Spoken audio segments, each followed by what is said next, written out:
Eu pego os jogadores que estão saudáveis, mas o que eu sim sei é que o Pedro na lesão anterior voltou em 6 meses e não em 9.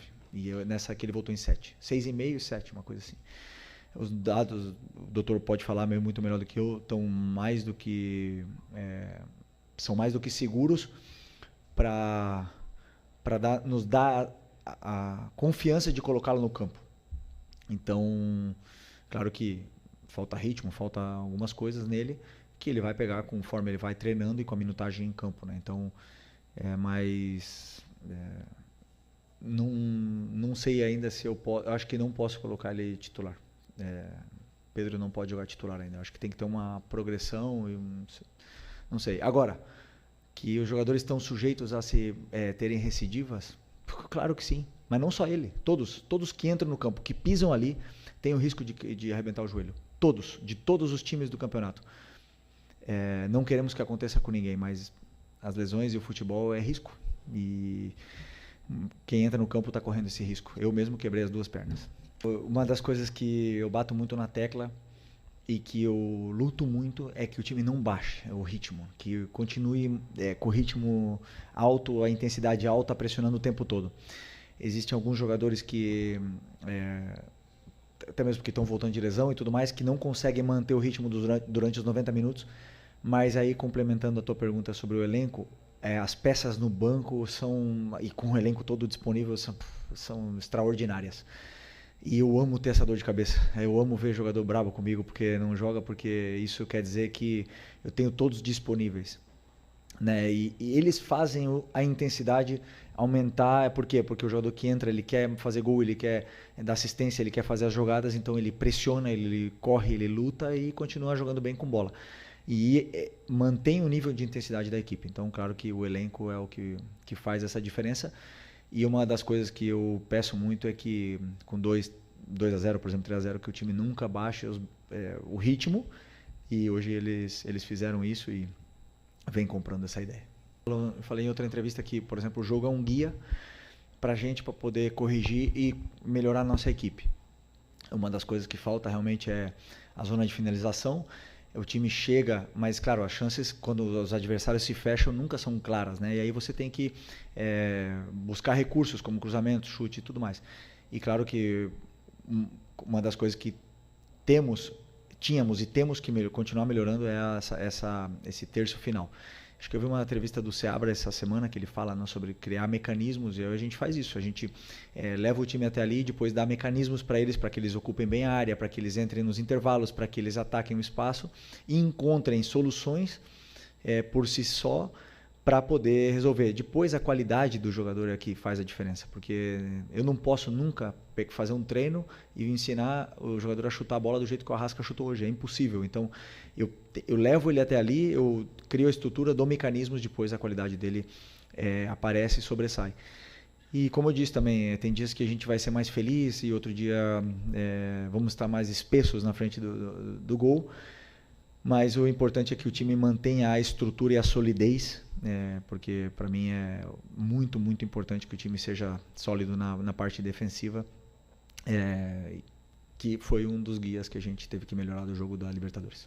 O planejamento físico de um jogador que volta de lesão, de uma operação do joelho, que fica 2 meses e meio parado, descondiciona, a perna atrofia, e aí tem uma volta, um retorno, e conseguimos nesse Campeonato Carioca dando essa minutagem sem sobrecarregar um pouco, para ele também voltar ao peso normal, para ele recuperar os níveis de força e somando treinos aquisitivos para que ele pudesse recuperar a forma física. Era questão de tempo, Com os jogos ele vai, e com os treinos ele vai melhorando.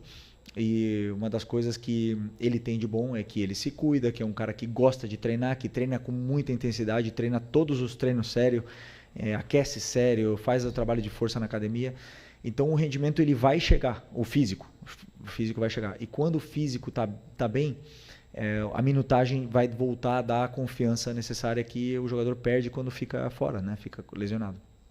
E hoje ele está já perto do prime do que a gente conhece.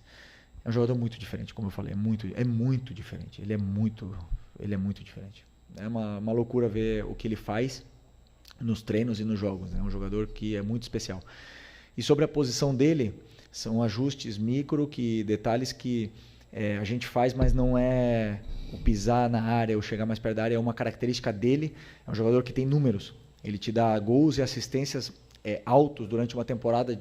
Então ele dá quase toda a temporada mais de 10 gols e mais de 10 assistências. Portanto, é um jogador que pisa a área. Um jogador que não pisa a área, que não tem essa facilidade de chegar, ele não te dá esses números. Então, é uma coisa dele, e nos próprios treinos você vê que ele está ali toda hora, que ele está chegando porque ele tem esse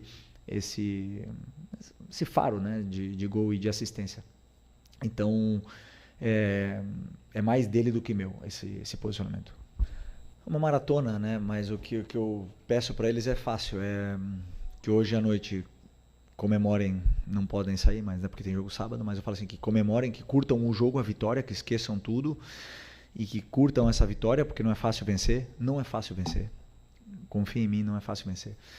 E curtam hoje e amanhã é Vasco. É trabalhar, é preparar o jogo contra o Vasco. Vamos treinar com os jogadores que não jogaram.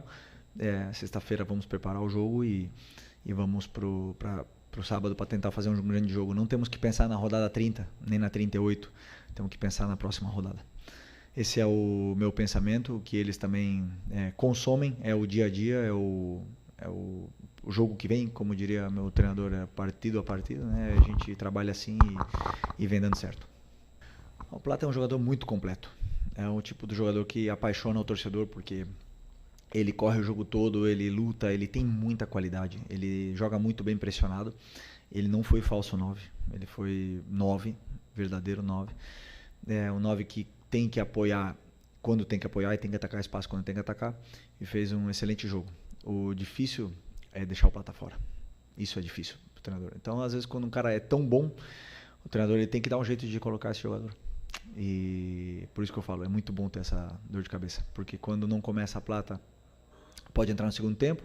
Tem Luiz, tem Matheus Gonçalves que não jogou, e o Gerson pode jogar de volante, o Plata pode jogar de atacante. Eu vou mexendo essas peças desse jeito para poderem jogar, porque como é que eu deixo fora? O Plata ele é muito bom. E aí que eles brigam entre eles, e eu também quebro a cabeça aqui que quem sai ganhando com isso é o elenco. Um jogador, não preciso nem falar, né, do nível desse jogador. Vocês viram hoje e vocês viram na seleção, viram a carreira que ele fez, então não dispensa comentários a qualidade que tem esse jogador. Que você falou dos 104 passes que ele deu no jogo e 100 certos, mas quantos desses passes foram passes importantes para frente, que rompem linhas, passes que nos levam até a área do adversário?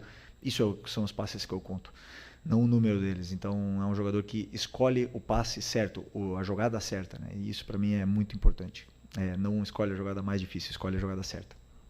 E além de tudo isso, é um líder, é um cara que tem comportamento de líder, de capitão, um cara que se comporta com uma liderança natural e contagia muito os companheiros. Então, desses caras que é muito bom ter como jogador. Tem jogadores que não estão em condições de começar e jogar os 90 minutos. Então, eu prefiro deixar como opção. Porque o risco de colocá-los no campo toda semana é o que aconteceu com o Alexandre hoje. É um risco que eu corro. E eu escolho correr, às vezes escolho correr, às vezes escolho poupar.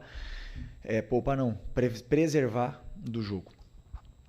Mas não foi esse o motivo de ter perdido o jogo contra o Córdoba. E as críticas são válidas. Elas foram justas, não por poupar, senão pelo plano de jogo, que foi errado. E eu não tenho problema em reconhecer. E vão acontecer outros que vão dar errado. E talvez a gente perca também, ou talvez os jogadores ganhem por si só dentro do campo.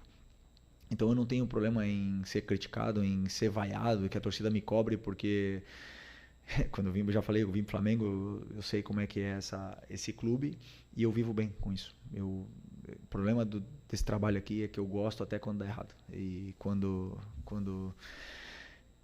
tem crise, eu gosto, eu desfruto, eu aproveito, eu melhoro, eu cresço e é assim que eu vivo. Claro que não é confortável, não é nada agradável, mas é parte do meu trabalho. E não é mandar recado a ninguém, não quero mandar quando vence, nada disso. O que eu quero é vencer o jogo, vencer o próximo e chegar num objetivo nosso que é estar lá em cima no final do campeonato.